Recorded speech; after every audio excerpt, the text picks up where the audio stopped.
credit to Georgia for showing resiliency at the end, for bouncing back down 30. Amazing. They need to get some credit for that, and I haven't given them enough. But also give credit to Alabama for blowing the lead. Most teams, when they blow a 30-point lead, be down in the dumps going, oh, I guess we blew it, guys. It's over. We had a good run. No, Alabama said, all right, bet. I got one better for you. Hey! Ryan Williams. Don't mind if I do, buddy. Hey, hey! Touchdown. Alabama. I thought the dynasty was over. I'm asking you a question. I thought the dynasty was over. What happened? Matt, Nick Saban's gone. Alabama's going to start going 7-5, 8-4. It's over, man. Back to the misery days. Back to the terrible days of being a Bama fan. The Mike Shula days.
I've never felt this way before after a Alabama football game.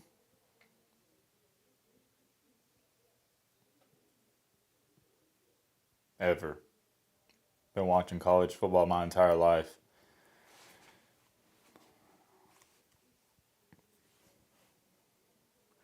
I don't know how to describe this feeling.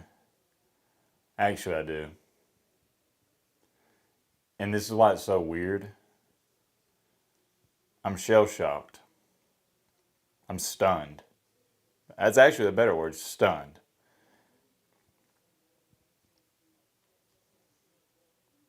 And it's weird because we won. But if you're an Alabama fan and you're really excited about the win, actually, let me ask you a question. Are my Alabama fans really excited after this win? And don't take that the wrong way. I'm going to get into all that. Just hear me out. But this is such a weird feeling. I was watching the game with my brother. Shout out to my brother. And one of my good buddies. Shout out to you. You know who you are. I don't know if you want me saying your name or whatnot. I guess I'll ask you after the video if you want me to say it from now on. I was watching it with them, and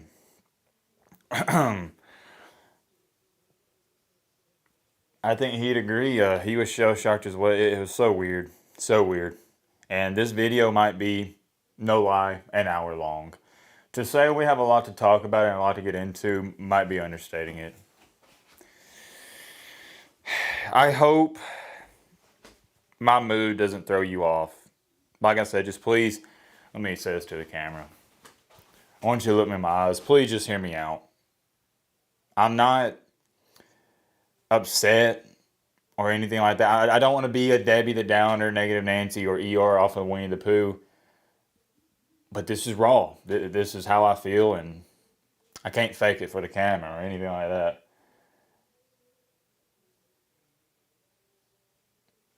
Weird. Weird. I don't even know where to start. Do I start off with the unreal start that Alabama had? Do I start out with the entire first half? Do I start out with the debacle of a performance in the second half? Or do I start out with what everybody's going to remember, that amazing finish for Alabama at least? It was almost like, and this is why I think this video may be so long, it's almost like I'm about to explain what happened in 3 different games. Because the first half was a different game from the second half, and the ending was like an entirely different game itself. It was crazy. I guess we'll start out with the beginning because it's only right. First half.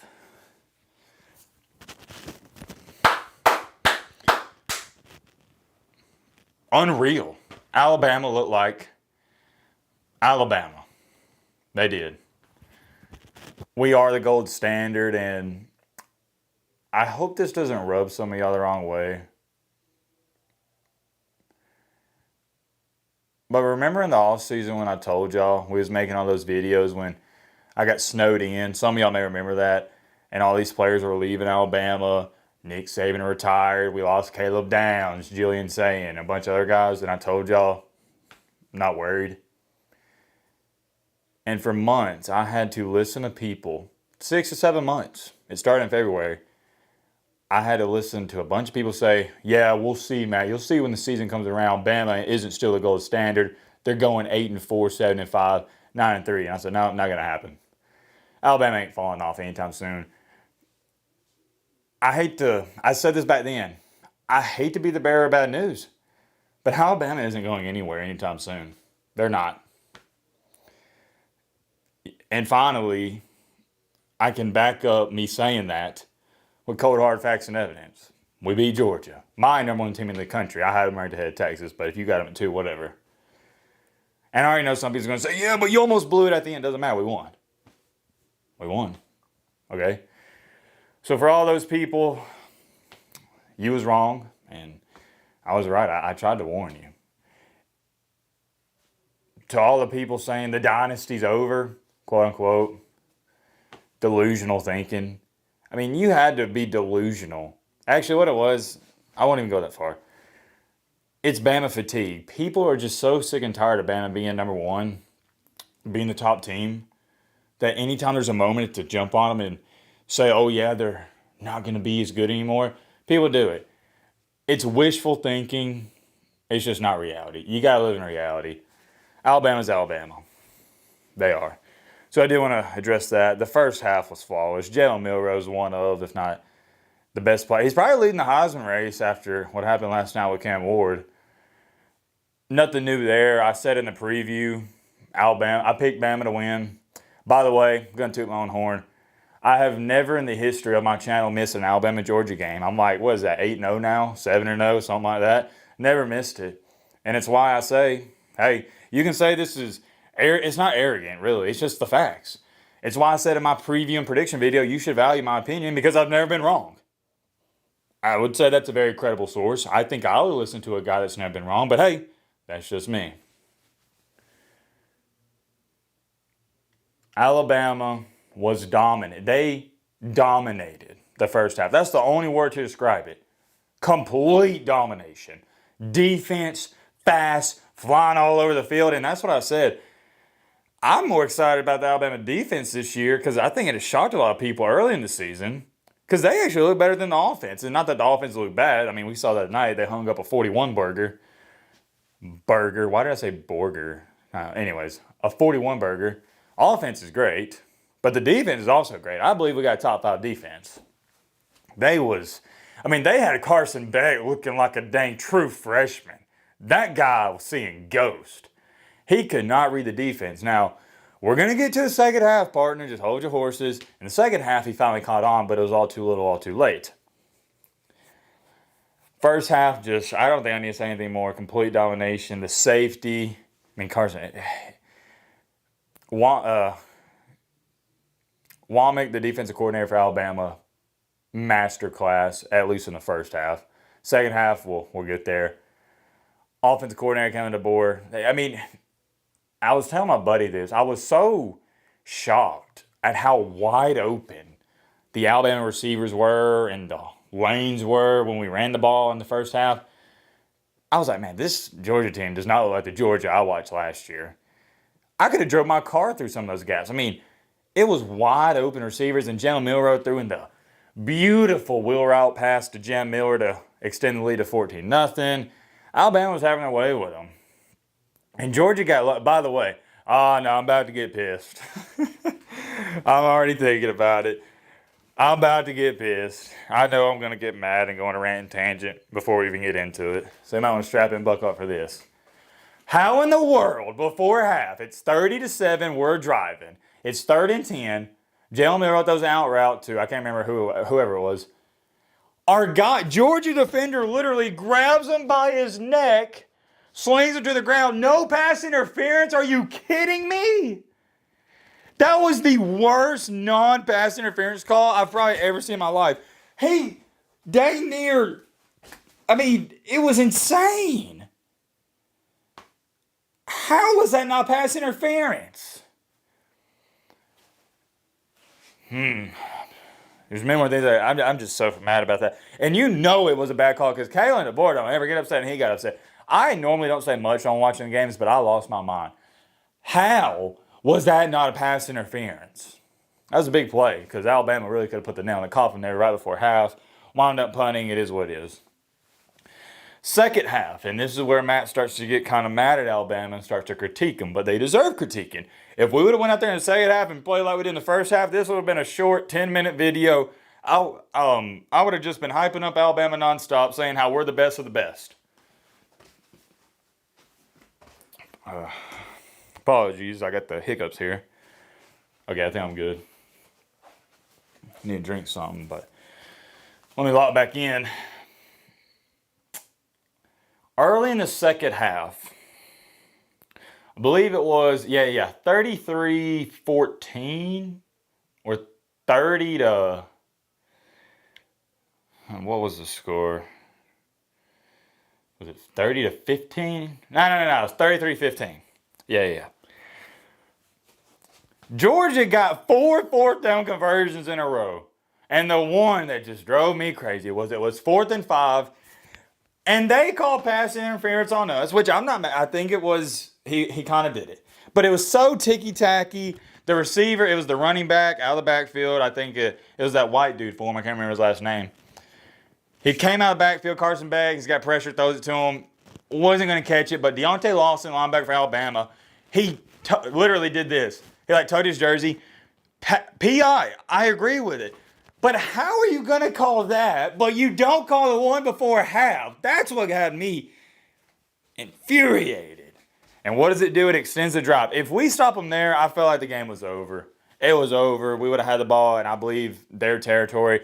Granted, we might not have done anything with it the way we was moving the ball in the second half, but that's neither here nor there. The point is, they get that PI call, and they score a touchdown. Cut it to 33-21. I believe that was to cut it to 33-21. If not, y'all know what play I'm talking about. It was a huge play. I'm just upset. How do you call that but not the one before half? Gosh, man. The refs really tried their best to keep Georgia in the game.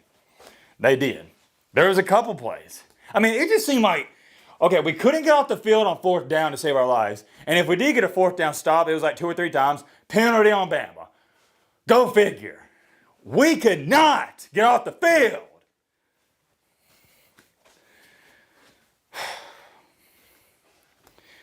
We got to be better than that, man. And this is what gets to me. The hardest thing in college sports is when you're beating a team like we were, 30-7 at half, you are destroying them. The hardest thing is to convince these college players, these young men, you need to go out there in the second half and play like it's 0-0. You can tell it to them, but they just don't do it. Because you can say all you want to them, say, hey guys, they're going to come out. We need to keep playing like we did to start the game, but it doesn't matter. They're going to look up at that scoreboard and go, oh, shoot, man, we up by a 30 burger. We can kind of chill out a little bit. We can kind of take our foot off the gas. No! You got to keep your foot on their neck, because the most dangerous thing in this life and for sports is to give people hope. Because when you give people hope, they start to believe. And when they start to believe, they can do anything. They can win. They can pull off upsets. And you saw it in this game. That Georgia sideline was crushed. But every single time Alabama got the ball back, what did they do? 3 and out, or just wouldn't do anything with it. And it's slowly but surely, and Georgia still wasn't cranking the ball down the field themselves. They weren't moving it, but slowly but surely, Georgia's like, they kept nipping away, scored a touchdown, get a 2-1 conversion. They're like, well, wait a minute. Alabama really ain't doing nothing with it. We cut it to 33-21. Hey, we're kind of in this thing. I mean, you saw it on the sideline. The Georgia players were talking to it. They're like, we're in this game. They were saying that.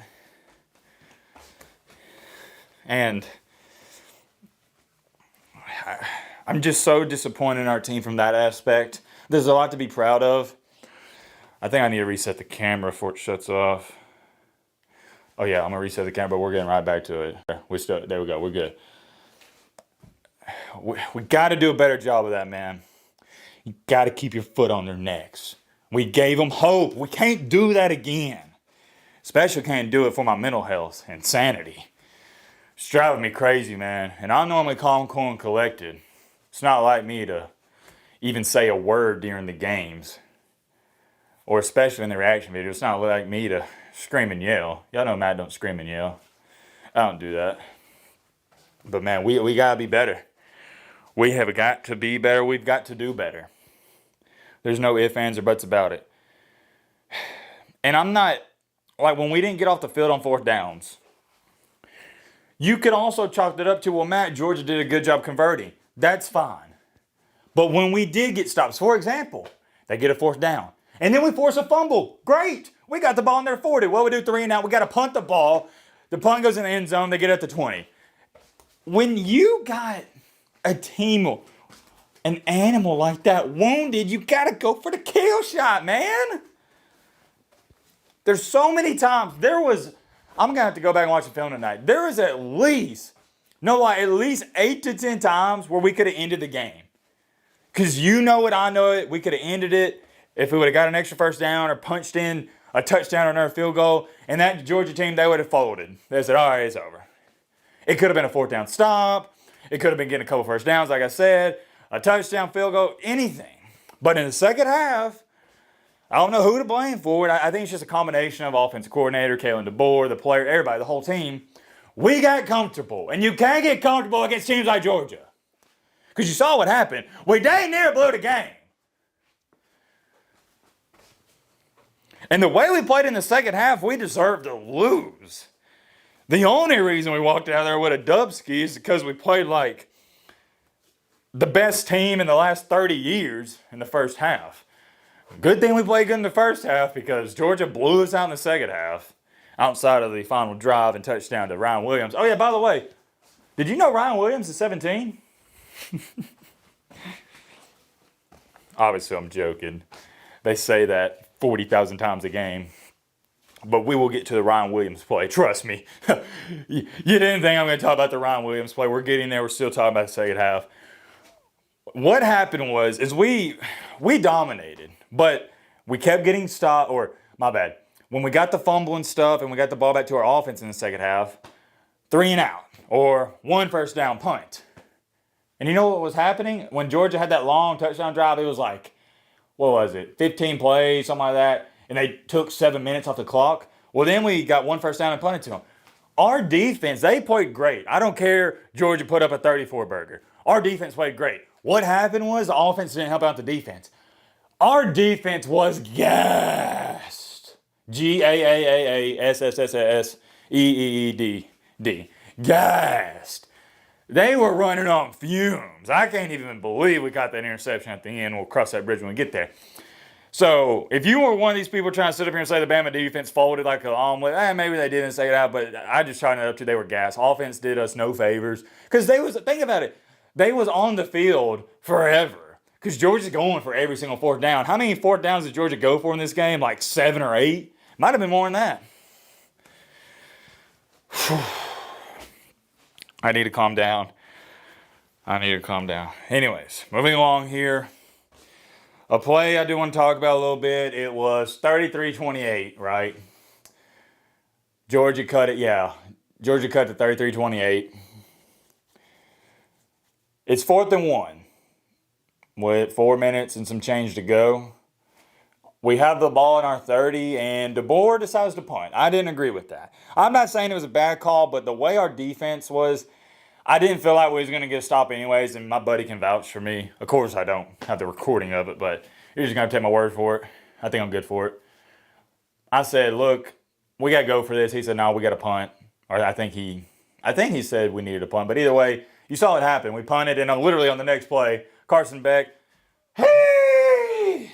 Throws an unreal pass, got him on the double move. It was a great play. And we're losing 34-33, failed 2-point conversion. But that 4th and 1, I felt like we just needed to go for it because I feel like we can get 1 yard. And also, the defense needed a break, and they weren't going to stop anybody anyways, and they didn't. So, normally you wouldn't even question going for it 4th and 1 up by 5 on your own 30, but it was just the way the game was flowing. I thought we should have went for it, but obviously, in the grand scheme of things, it didn't matter because we won, but we haven't got there quite just yet. At the time, I thought we should have went for it. Georgia, 34-33. I'm in complete shell shock mode. And it was funny because I was thinking to myself, you know what? Maybe this is actually good because we'll start, trying on offense. We'll realize, wait a minute. Oh, we're not up by 30 anymore. I guess we got to go score. And what do you know? It's just the psyche, man. It's crazy how people operate. When you're up by 30, you're just like, cruise control. No, how come when we're up by 30, we can't keep dominating? And I think it's a fair question, but I digress. We're trailing by 1. We finally go, we need to score. We throw it up to Ryan Williams. Good googly moogly. I got to reenact the play. That dude does his best White Randy impersonation. Mosses him. There's 2 guys on him. He hits the hee. I don't even know what he do. Hit it like spin move. Hee. And then he turned on the afterburners. That was crazy, man. Unreal play. I still wasn't content. I didn't say a word when that play happened because I'm still shell-shocked we gave up a 30-point lead. We get the 2-point conversion. The 2-point conversion was huge because that meant we couldn't lose unless Georgia went for 2. 41-34, and at the end, we saw what happened. Georgia moved the ball downfield a little bit, and we intercepted the pass in the end zone. And I ain't gonna hold you. I was hype. I was screaming. We was all screaming in the house. I know I didn't get my live reaction. I didn't really feel like I was gonna do my live reaction if Georgia scored, because obviously the game would have went in overtime or we would have had an attempt at a game-winning field goal, but we picked it off, so it is what it is. And I was going crazy, and I was happy for about, I'd say 5 minutes, and then I was back down to reality because I was like, oh man. It's just a weird feeling. I'm still, don't get me wrong, I'm still happy we won. Extremely happy. A win is a win is a win, like they say. But it's blowing a 30-point lead is crazy, man. We got to be better than that. I think a good way to describe it is I'm content, sort of, but most certainly not satisfied. I don't know. And this is my immediate reaction. Maybe I go to sleep tonight and wake up and I change my thoughts on it. That can happen, but it's just a weird feeling. I don't really know how to describe it outside of I'm stunned at the game. It was just one of those crazy ones because, dude, if you was watching that game, you thought it was over. Dude, Bama gets up by 28. There's no way you're coming back, especially with their defense where they're playing in. They did, so I think a good way to put it is the tale of two halves, huh? That's exactly what it was. But I do want to end off the video with it, and we're not even close to being over, but I'm going to clap it up again to my team, Alabama. Let's talk about overall. Let's not talk about the first half. Let's talk about overall. I am so proud of this team. So proud. I critique them hard because we are the gold standard, whether people like it or not. I remember people after the USF and Western Kentucky game saying, well, there was people upset in the comment section because I was saying, guys, we got to be better. As the gold standard, we can't have all these small mistakes. And people were like, Matt, come on, man. Alabama ain't the gold standard. Saban's gone. Georgia's the gold. Nah, bro. Y'all seen it. We're still the gold standard. I'm so proud of this team. We played hard. You know, despite giving up the 30-point lead, dude, we played hard. We battled. And that's all you can ask for. We had fun. We did our thing, man. We did our thing. Jalen Milroe, I've said it before, I'm going to say it again. I don't know how he gets hate. He's one of the best quarterbacks and players in the nation. He's up there for the Heisman. When are people going to understand? How many times does Jalen Milroe have to beat Georgia for people to realize, oh, yeah, this dude's one of the top quarterbacks, and he's an unreal thrower? There's this false narrative going around that he can't throw short and mid-range passes. Are people watching the same film as me? Jalen Milroe doesn't struggle to throw short, mid-range, or any passes. He's an excellent thrower at short, mid, long, whatever. Whether you want to call it 5 yards, 10 yards, 15, 30 yards, it doesn't matter.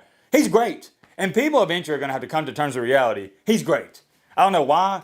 I think what it is since he's such a good scrambler, people take that against his throwing ability. But he's just an unreal athlete that also has an unreal arm, and he's insanely accurate. So he puts the ball up in good positions for our players to make plays, and, well, our players make plays because we, at Alabama, got big-time players. Shout out to Ryan Williams. We'll get into some of these stats. Anything else I need to say about the team? I'm just proud, man.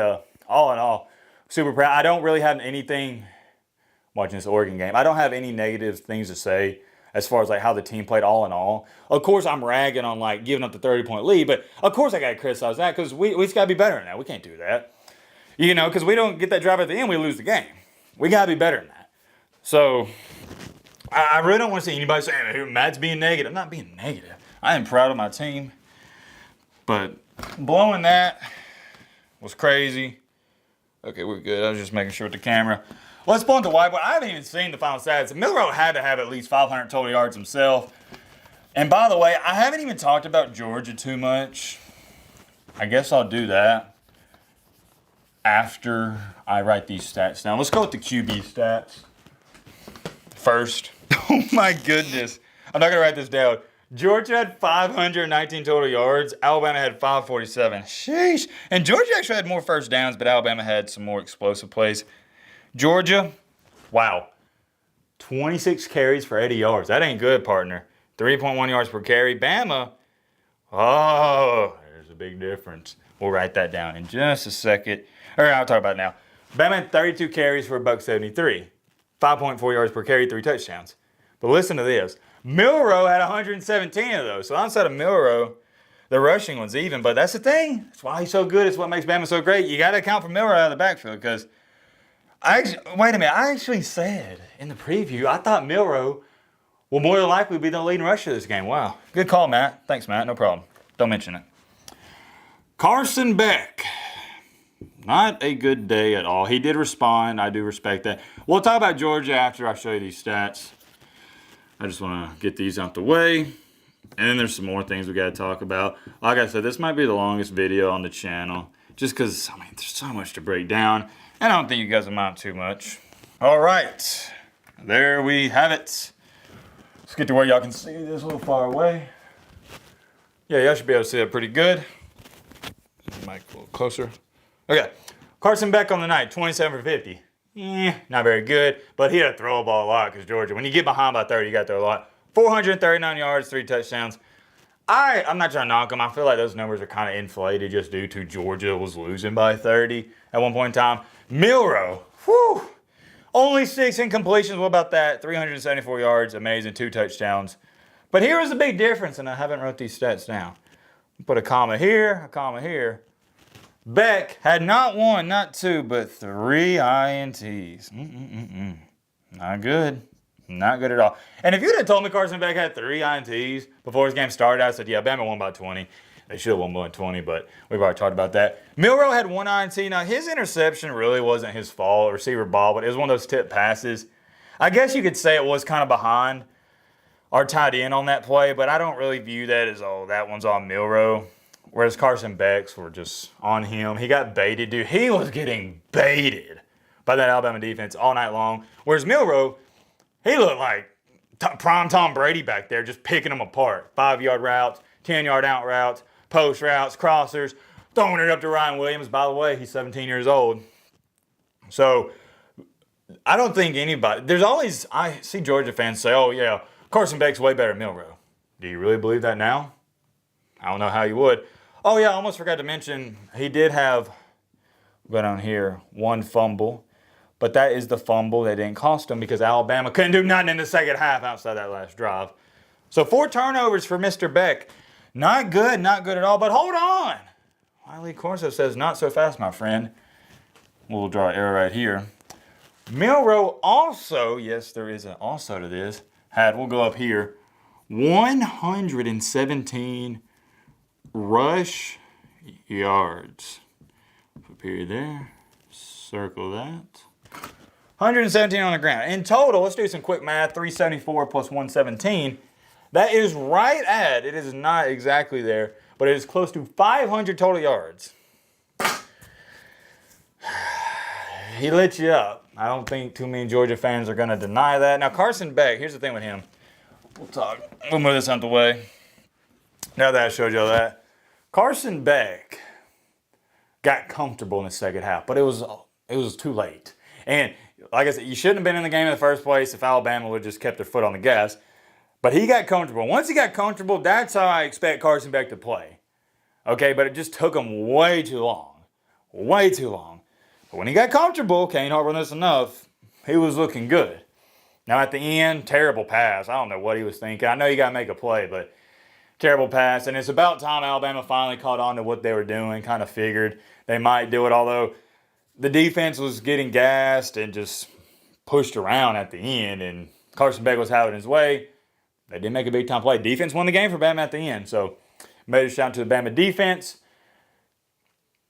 Milroe, I'm trying to nitpick because we're talking kind of bad about Beck.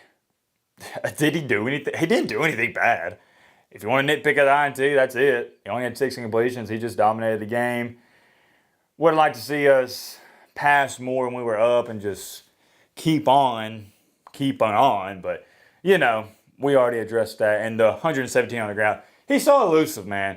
You can put a quarterback spy on him and it still doesn't matter. He's just too athletic. You really need 2 quarterback spies on him, and that probably ain't enough. I do like how Georgia adapted in the second half. I knew Kirby Smart would make halftime adjustments, and he did, so major shout out to him. Props to him for doing that. Let's talk about Georgia since we've been focusing on Bama. First half, it can't get too much worse. That's all I'm going to say. Couldn't move the ball on offense, couldn't get a stop on defense. I thought Bama was going to score 70 on you. Second half, tell 2 halves. You stopped Alabama. You actually looked like a hard-hitting Georgia defense, filling the gaps, hitting the lanes. And on offense, it felt more after the fumbles and whatnot. Although you had a bunch of 4th down conversions, it felt smoother. The first half, it kind of felt like they didn't know what they was doing. And Womack, defensive coordinator for Alabama, was tricking them. But the second half, it kind of seemed like Carson Beck was like, oh, okay, that's what they're doing. And granted, he still had some interceptions, especially the one at the end. But it seemed like they had a much better understanding of what's going on. But all in all, that's all there's to say about that. Bama played great in the first half. Georgia played, I'm not going to say great, but good in the second half. And at the end, we haven't talked about it. I saved the best for last. Ryan Williams, buddy. That's what I'm talking about. That is what I'm talking about. Sorry for screaming. Don't want to get too amped up.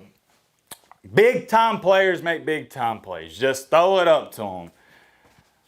Milrose said, hey! Ryan Williams said, no problem, buddy. I got it. Honk. Mosses him. There's two guys in front of him. He says, hey, hey! Running down the sideline. I remember I made a play like that back in middle school. But I'm not going to get into all that too much. We're here to talk about Ryan Williams. That was a legendary play. Legendary.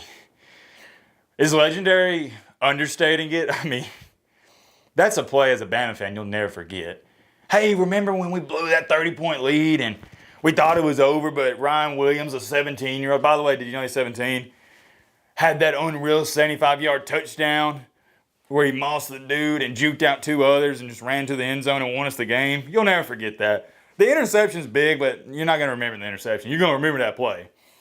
It reminds me of the SEC championship in 2012 when A.J. McCarron, Alabama's losing 28-25, throws that rope 50-yard pass to Amari Cooper.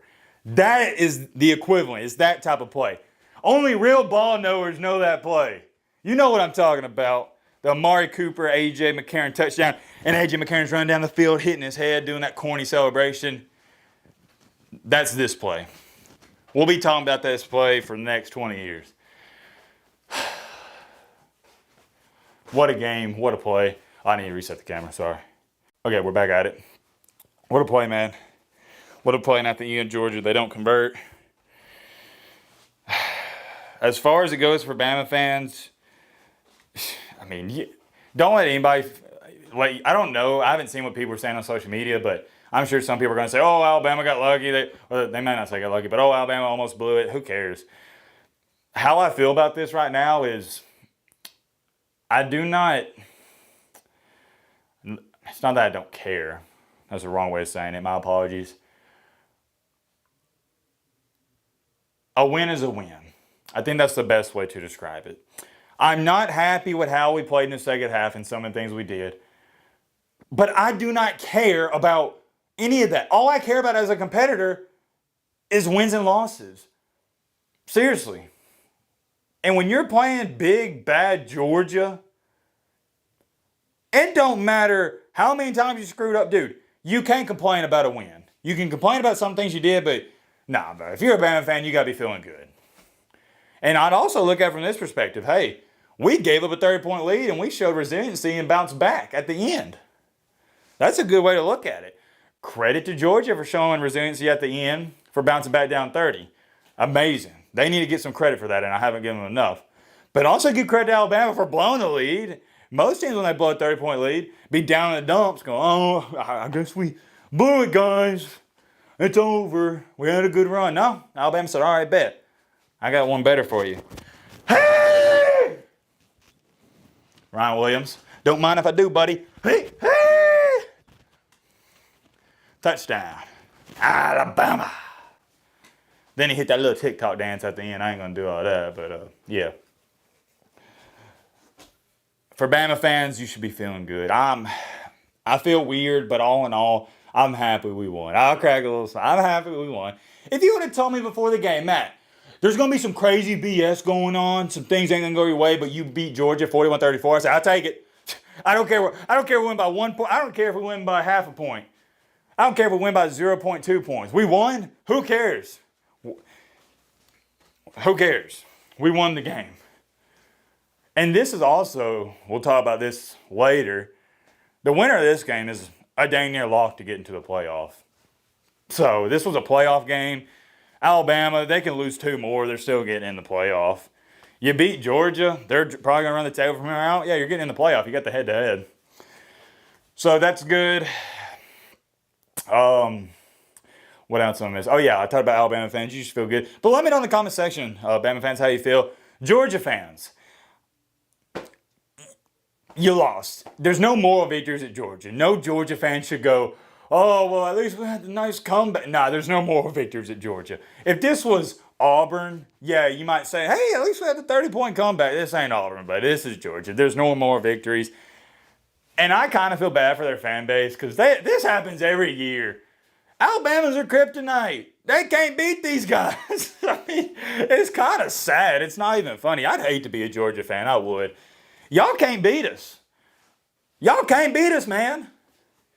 Y'all can't. And what did y'all say in the offseason? I'm about to talk my talk. Oh, Matt, well, y'all was only our kryptonite when y'all had Saban, but he's gone. Oh, really? Well, you just lost again. Nerds. Get out of here. You are still our little brother. You hear that, Georgia fans? You're our little bro. And I mean that in the most respectful way possible. You're not us. I've seen people trying to say that Kirby is the reason Alabama had a great defense when Saban was there. Delusional. You're our little brother. And until you actually ring off some wins, I don't know why y'all have this huge ego that y'all are just like the new gold standard. You're not. Until Alabama starts losing not 7, but they start going something like 7-5, 8-4, then you can crown yourself as like, okay, we're the new Alabama. But you're not the new Alabama. You're not. Until you can beat these guys at least a couple of times in 10 years. I ain't saying you got to run off 5 straight, but you at least got to win at least half of your games against Bama. Good gosh, man. And I'm tired. And, now I'm kind of talking my stuff. It's just due to all the disrespect I received in the offseason about Alabama. And I had nothing to do for 7 months, but just remember it and eat it. And say, you'll see during the season. Well, guess what you're saying? You can say what you want about the second half. But we won, buddy. We won. I thought the dynasty was over. I'm asking you a question. I thought the dynasty was over. What happened? Matt, Nick Saban's gone. Alabama's going to start going 7-5, 8-4. It's over, man. Back to the misery days. Back to the terrible days of being a Bama fan. The Mike Shula days. Bama ain't going nowhere. They're not.